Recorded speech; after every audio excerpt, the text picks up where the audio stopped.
bold journalism, But Drew Hernandez is a strong-minded individual. exposing lawlessness, Hernandez, who is ideological, finding the truth, and use the word Antifa. This is what they do. battling They're mainstream liars. The woke mob, all they can do is lie. These are the front lines. What's going on, thought criminals? Welcome to Frontlines. I am your host, Drew Hernandez. I am joined by the pimp on a blimp, Alex Stein himself. We are here. We are in the house. Alex is in the house. Alex, you are probably one of the only individuals that had probably one of the most incredible years, 2022. I'm kind of doing like a year in review type of thing on Ravs. So, I mean, I take a look at what you've been doing, the amount of viral footage you've been putting out. That's not only viral, but effective, like really breaching the matrix, like getting people to talk about certain things, using comedy, using viral abilities, but at the same time, you're talking about straight truth. The combination is phenomenal. I personally love it. Yeah, you know, and I really, this sounds weird because I definitely want people to watch my content. I like the attention, but it kind of makes me feel awkward hearing you say that, only because I really appreciate it. Like, I don't want to sound ungrateful. I mean that. But at the same time, when I started creating content, and I'm sure you're the same way, I was like, oh, I'm going to wake people up like 9/11 and the government's lying about fluoride in the water and, you know, all the Alex Jones type InfoWars like type truth. But then I realized people don't want that truth and they're not going to understand that. There's like a lot of levels to it. So I kind of realized, hey, I got to use humor in some sort of, some way. I have to use humor in order to talk about these horrible, terrible things that people are, you know, the victim of. And so that's what's been effective. And I can't believe it's been working. I'm just saying it's a surprise. But I think because there's such a void in political correct humor where everything's politically correct and it should be politically incorrect, that's why I'm successful. So other people out there, if you're watching this, Drew, everybody, if you just take a little risk, everybody's afraid to take risks right now. Yep. Take a risk. And I did. And a year later, I've been very successful, so I really appreciate that. Well, you know, everyone plays their own role. Everyone has their own talents. Everyone has their own abilities, and clearly you do as well. And I think it's 100% necessary because you take a look at where the culture is, where comedy, in a sense, is, I wouldn't say is fully dead yet. Mm-hmm. I mean, you see Dave Chappelle coming out and really breaching the matrix. You see Joe Rogan coming out and, you know, really pushing the limits, which actually isn't really pushing the limits. It's just pushing the limits now where we are, where comedy's always been like where there's no limits. But I think you kind of blending both of them has been something that, like politics, real world issues, from a comedic standpoint, I think is brilliant. I think you've really got the ingredients down and it's working. My favorite thing, though, I don't know if you know this, Lindsey Graham, Patriot Barbie, did you see that she just went viral dressing up as a cat at her local school board? Did you see that? She just went on Jesse Waters' show. Uh-huh. And as soon as she sees me, she's like, oh, Alex, I'm so sorry. Are you so mad that I stole your bit? And I'm like, no, I'm so happy. Yes. Like, I'm telling you, of course I like the clicks and stuff, but I love when people are like, you know what, Alex, because you acted like an idiot, I was not afraid to go do that, because public speaking is most people's biggest fear. I mean, literally more than death. Jerry Seinfeld has a joke about that. He's like, public speaking is, you know, people are more afraid of public speaking than dying, which doesn't even make sense, but that's the case in surveys. So my point is, so if I can encourage somebody to go speak up, that makes me feel the best, because nobody speaks up for themselves ever. And if you don't speak up for yourself, nobody, me and Drew, cannot speak up for you guys. So do it for yourself. And so if I can inspire people to do that, that's my biggest pat on the back that I like. You know, and when you get into like censorship and you get into like the suppression of free speech, it has a negative impact on the arts, right? It has a negative impact on the creative arts, on music, also comedy as well. So when you get into that kind of realm in a society, everything gets boring. Everything starts to suck. Nothing is entertaining anymore. It's all the same. You can't say anything. You can't push the limits. So what that does is it even creates a bigger market, right? These people think censorship is going to make things better, but all it does is it creates a huge market of people that want what they're trying to suppress. And that is why people like Alex Stein are exploding all over social media right now. That's what I think. That's what I see when it's No, and you're exactly right. I guess we can call it like black market content, basically, because I'm never going to be accepted by the mainstream, even though I can get all these clicks and views. There's these other guys, I forget, they're Chad and JT, and they're on Jimmy Kimmel all the time, Howard Stern. And they kind of do a similar bit where they go and speak at these meetings. As a matter of fact, they have a Netflix show, but because they do it in a way that's social justice on the left, they are, you know, really propped up. Yet my videos get way more views, millions of more views. in the past year. And of course, I will never, ever, ever be, ingratiated or taken in by the mainstream. So I'm so lucky that I have a deal with the Blaze, that they've actually taken me in and given me a platform. But if it wasn't for them, there's no other places that would actually probably pay me to create content. Well, what's your take on Jimmy Kimmel? Because Jimmy Kimmel, right? He was part, the Man Show kind of like established that when things weren't woke, and all of a sudden he becomes like a deep state, just globalist puppet, pushing vaccines, saying Orange Man is bad, and literally admits that he lost more than half of his audience doing so. I don't think he said that in a way where he's like, I regret it. I think he actually is proud of the fact that he destroyed his own audience for the sake of not even like politics. It is an established globalist narrative that this guy is being used to push. Yeah, well, it's funny you bring up Jimmy Kimmel because I'm a Howard Stern nut, and so they are best friends. And both at the same time, they just cratered into this like New World Order globalist agenda where, the military-industrial complex, they love every war. It's like, why does Jimmy Kimmel and Howard Stern love every war? Now looking back, I'm like, why would you want to fight the war in the Middle East? But neither here nor there. Perspective, obviously, hindsight's 2020. But at the same time, Jimmy Kimmel and Howard, they had this like slow burn. At one time, they were both a man of the people. The Man Show, you're like, this guy is a blue-collar comedian. Same with Howard Stern, all the construction workers. And then they take this like heel turn, like a professional wrestler. They used to be the controversial ones. Yes. Howard Stern, Jimmy. I remember Man Show. It was like total like, it would piss everyone off. And I'm like, that's what I love. It's so crazy to see it turn. I'm sorry to cut you off. No. But Drew, this is the big one, is that Howard used to always make fun of Rush Limbaugh. And then when Rush Limbaugh died, he was considered more controversial than Howard Stern because he was pro-life and, a Trump fan. So it's just crazy to think that at one point, Howard Stern used to throw baloney on strippers' butts in his studios. And Rush Limbaugh was considered more controversial because he was pro-life. Go figure. It's this like, it's a religious cult. Yes. Alex, it is atheistic this cult. Yes, this religious cult where they run around saying they hate Christians because Christians and any other religion want to impose your values, and you want to restrict me in society, and I want to be as I want and live as how I want. But the SJW cult is kind of worse than actual legalistic churches in the world because they have their own rules on conduct. They have their own rules on speech. And then you get into the climate cult.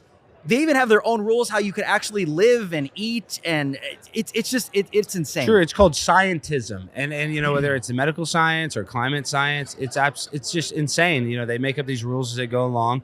And I think we saw that with the protocols, with what happened during the pandemic. Just, when we're looking at the climate, the future climate lockdowns, they're going to say, the temperature might rise 1 degree in 300 years. We got to stop using oil and gas. And because of that, there's industries from Canada to Texas that are dying. And we're giving to China and the Middle East that are making our country weaker on purpose. It makes no sense. All because of climate change. It makes me sick. It's a bunch of BS, dude. I mean, Zelensky the other day asked for another $1 billion. And we're probably going to give it to so them. they could survive the European winter, and they included asking for more gas. I'm sure. The Climate Crusaders. Yeah, I mean, it's a buffet. We're just giving, and they're doing that on purpose because they want NATO to get involved. They want us to get involved. They want a World War III because the bankers benefit, the military-industrial complex benefits. As soon as we get out of the Middle East, we're just lucky. We're just lucky to have this new conflict where we have to spend trillions of dollars of our old munitions that we have to give to them so we can just buy new ones for ourselves. I mean, it's all a racket.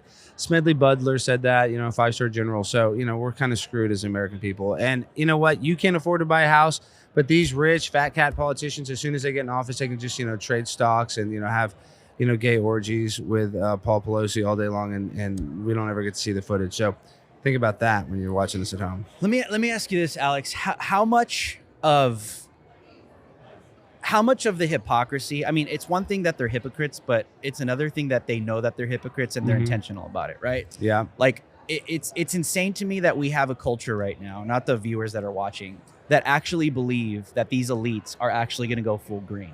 What are they going to do when that happens? When they lock in the Green New Deal and they lock in the dystopian utopia of the climate change world where everyone throws away gas, throws away their cars, are the elites going to do the same thing? Well, what it's going to be is it's going to be where you plug into like some sort of fake metaverse where you're basically going to be like, hey, they're going to intubate you. And in this digital universe, it's like the movie Vanilla Sky.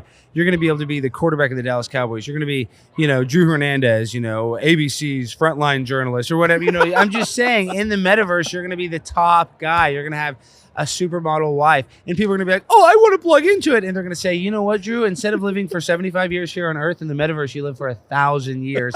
And everybody's going to sign up. They're going to say, oh my God, this is like the new iPhone. I want to plug into the metaverse. But the scam is going to be as soon as you plug into that intubation, you're dead. And they just use you as some sort of battery or whatever the hell they use you for. But that is the dystopian future that's going to happen. Yes, it sounds crazy. It's probably not going to happen in our lifetime. But yes, one day they will trick people in the name of climate justice. They're going to say, you know what?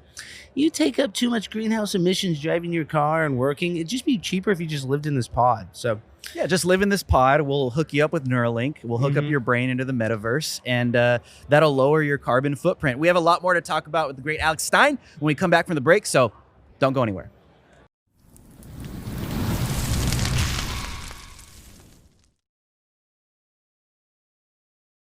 And we are back with the pimp on a blimp. Alex Stein is in the house. Real quick, brother, you got a show coming up with Blaze TV. Why don't you plug that real quick before we continue? yeah, it's a prime time with Alex Stein show. It's going to be insane for the Ukraine, and it's going to be a talk show, kind of making fun of talk shows. Hopefully, it gets started by the end of January. If not, February, 100%. You are going to be a guest on the show. But like I said, it's going to be wild because I don't know if you saw my recent antics at Barstool, but I just have to keep on pushing the limits, Drew, and it's a little nerve-wracking. It's so easy to just run into a place and sneak into an office building. No, it's not easy doing this. And you know this, like when you go to Obama and you have to yell like, oh, Obama, you suck. It's not easy. And everybody's grabbing you and come here. And people grab my hair. People are like, oh, it's so easy. It's great content. And you and I as content creators, we like to do that because we like to expose these people for being hypocrites and being crazy. But it's just not easy. And I'm not saying we need to be pat on the back, but my show, I feel the pressure to go insane. And then you saw Steven Crowder recently didn't re-sign with the Blaze. And then, so there's just a lot of pressure on me to succeed. And I'm putting that pressure on myself as well. So prime time with Alex. Well, I remember the first time we met in person and you were kind of asking, what direction should I go? I just said, whoever's going to give you the platform to be who you are and continue doing that is where you need to be. So as long as you can continue to do that, Alex, never change. We don't want Alex Stein to change. No, and the Blaze is never. They're not censoring me at all. So, and they're the only place. Come on, everybody's scared to death of me. Here and listen. Turning Point's been great to me, and I've had the ability to speak at colleges because of them. But a lot of organizations are scared to death of me. You know what I mean? So the fact that that's over. That stuff's done. It's stupid. Anyone in the right. Or the conservative movement that's like, oh, we don't want to affiliate with them because they get shadow banned or they hurt gay people's feelings. Like, no, those days are over. Yeah. We're not doing that anymore. We're not letting people get canceled because that is just ridiculous. Anyways, let's continue to go deep. Speaking of what they call conspiracy theories, Twitter files have come out, confirmed a bunch of stuff. Just wait till the election stuff comes out. That's going to really knock you off your chair, off your rocker. But let's talk about Klaus Schwab, New World Order. Globalist Davos 23 is coming up. Yeah, and it's funny because you're an Alex Jones fan, I'm an Alex Jones fan, and obviously what he's going through is absolutely ridiculous. But people don't realize that this is the problem that's happening. It is the globalization of America, and that we're not being run by human beings. We're being run by what is called multinational corporations. So because these corporations like Apple, they operate here in San Francisco, but they also have one of their biggest factories in like the Shandong province of China, and it's called the Foxconn factory. And at that factory, Drew, the conditions are so bad that they have suicide nets because so many employees are trying to kill themselves. So what I'm saying is these companies are so powerful and they care about their employees so little that they just build bigger suicide nets oftentimes when people commit suicide. So my point is these corporations that just do not care about their employees at all, these are the ones that are subverting the politicians and making legislation that sells out the American people. So we've outsourced every single industry that we had in America that made us great. So that's a conspiracy, is that America is purposely being it's a controlled inside job by the Biden administration that was planned a long time ahead by globalists and the industry people that really want to subvert the American dream. But it's clear. I mean, you listen to what they say, you read their writings. Bill Gates is constantly and consistently talking about literally depopulating the earth by 2100. Okay, so when you really put together what Alex just said, why doesn't America address what China is doing? Why are they all okay with workers jumping off of buildings, suiciding themselves in the name of getting a damn new iPhone? Okay, like listen, if you got an iPhone, we're all hypocrites here. Yeah, I have an iPhone, but still. But at the same well, time, they should build them in America, even if they're $200 they should be more. built in Yeah, America. but- You know, it should be built in America. It's an American product. I don't want to see people die, No. but at the same But time, they probably it have makes to sense. subvert human rights to make the iPhone. Probably that's why they have to do it. They And that's probably why, because these corporations will subvert human rights in order to make more money. So that's the problem. And these politicians can be bought and sold for so little. Look at this FTX scandal. Like these politicians, like Maxine Waters and stuff, got like $10,000, and now they're just like selling out for Sam Bankman-Fried. Like if they had any integrity, they'd be going after him. They'd be like, I took $10,000 and I was misled and I was robbed. But instead, they're like, oh, they gave me $10,000. They funneled it. They funneled it. It was money laundering. Yeah, they're like, let's not funneled interview it. him. Let's not interview him. They Like, funnel it to Ukraine and bring it back to the U.S. Our taxpayer money for what? To feed more electoral process. for the left, 100%, right? yeah, and it's all a racket, and it's a scam, and people don't realize that, or if they do realize that, there's nothing we can do about it. I don't think, unless we just everybody gets on board. But until that happens, we're just gonna have this right-left dichotomy where the right, we think, oh, you know, they're gonna save us. A lot of times they sell us out to the neocons and to the military-industrial complex. So it's really just like kind of 100%. left-wing, right-wing on the same Well, birds. Klaus Schwab says that's the model we want. China is the model. It kind of is a uniparty, but I mean, there are some good ones. There are some good people left, and obviously the conservative side is better than the liberal. But it's just like this culture war. It just sucks because I think it's the children. We're a little older, so we didn't get it as bad. But this like digital internet era with the pornography and the sexualization of children, it's almost like a dystopian nightmare to raise a child right now. And then Balenciaga, everything's out in the open. Yeah. I mean, you've exposed the groomer stuff too. Oh, of course, and in people like, Dallas and Texas, where there's open drag queens, they have gay pride American flags with 666 right on Yes. it. Like, come on, Yes. that's out in the open. no, It's out in the freaking open. and people don't realize that, like in Hollywood and stuff, they love All this- age drag shows. Yeah, is and what they- we're talking about. They here. also love this guy Aleister Crowley, who was like, you know, this, you know, the biggest Satanist ever. He died, you know, in like I think it was like 1910 or something like that. But these Hollywood elitists, they love all this like satanic occultic culture, and people think that's a conspiracy, but that's real. 100% Even you look real. at like Machine Gun Kelly and Megan Fox are talking about how they do like blood rituals. Yep. That's like they recently said that, and those are like the two biggest pop stars. You know, And the way Megan Fox said it, she's like, "Oh, it's not like a, oh my God, I want to drink your blood. It's just like a drip here or there." Like, like drinking what? people's blood is not normal, whether it's a little bit or a lot. Yeah, no. but it's real. Yeah. How's so- your wife doing? Oh, and well, Dontarius missed his flight. He actually got arrested at the airport in Detroit. I think he got caught with a little bit of CBD. He says they say it's a large amount of THC, but who knows? We'll see what the judge says. But yeah, he has a lengthy record and a few warrants out, so he might be in jail for a little bit. But we will free you, Dontarius. Once we get the bail money, we'll get him out of jail There we go. for Christmas. So we got a few days. I think people want to know how your wife is doing, Alex. She's doing great. Big booty She's- Latina. She's AOC. She's good. And she's going through a little ethics violation right now. That's not that great. But we are going to break her out of jail. We're going to bake a cake with a file in it, and we're going to give it to her on her birthday. And she's going to be able to, you know, wear down the bars and then escape through the sewer like Shawshank Redemption. So things are okay. They're Has not she bad. tweet- has she- They've been worse. Has she tweeted? Are you guys talking? She hasn't unblocked me, but she doesn't need to because we Are speak. you guys on like a no talking basis right now? Or Well, what's the status? Is yeah, there I a mean, I divorce do. coming? I leave notes at her office. I don't know if you've seen that, but you can go to my YouTube. I have been to her office, and I didn't realize we need to go down there. You know, you can just go to the Cannon Building. You can go into these, congressmen's offices and go talk to them. It's insane. People didn't realize that. I didn't realize that. America, wake up, people! We got to go fight this culture war. You got to do it too. Go in their offices and go insane for the Ukraine. Oh, but you know they'll claim it's stalking and terrorism. It's not. I'm trying to, really. I am trying to. Maybe it is stalking. I'm just kidding. No, I'm just kidding. But That's she's a your joke. wife. She is my wife. She's your wife, so And honestly, it is a joke. It is a big, all funny joke. But at the same time, we really should have access to these politicians. So if you do want to go speak up, I really encourage people to do it because my one interaction with AOC changed my life. So you're like, I'll literally never be the same because I had a 1 minute interaction with AOC. So everybody should go talk to their politician. absolutely. So we got about 2 minutes left. Year in review. Alex Okay. Stein killed it this year. 2023. Yes. What do you see on the horizon? Well, like I said, I start that Blaze show, but I just said I was a little nervous because we have to amp it up. I know you have to amp it up, but I'm a little nervous to just what's going to happen in society. Like, you see we're going like conspiratorial. Like you see all these like food shortages, all that kind of like predictive programming, and you look like energy shortage. It's real, dude. I know, but I'm just saying something weird is going to happen. I don't know if it's going to be in 2023. Food processing plants burning all over the country. Come on, Gavin Newsom potentially being the 2024, candidate. I mean, I just think, and then just the war between DeSantis and Trump that could happen. There is a weird energy in the air, and I hate to say that, but he's praising Hitler. How did we get here? I mean, yay! I know. And then Kanye West. I mean, what is going? I mean, it's really the Matrix is kind of shattering before our eyes. We're like, is this a video game? Is this real life? What is going on? Is Kanye West and like Nick Fuentes is running Kanye West campaign? What is going on? I mean, it doesn't make sense. And like Tim Pool is having him on and running off the show. I mean, it's just.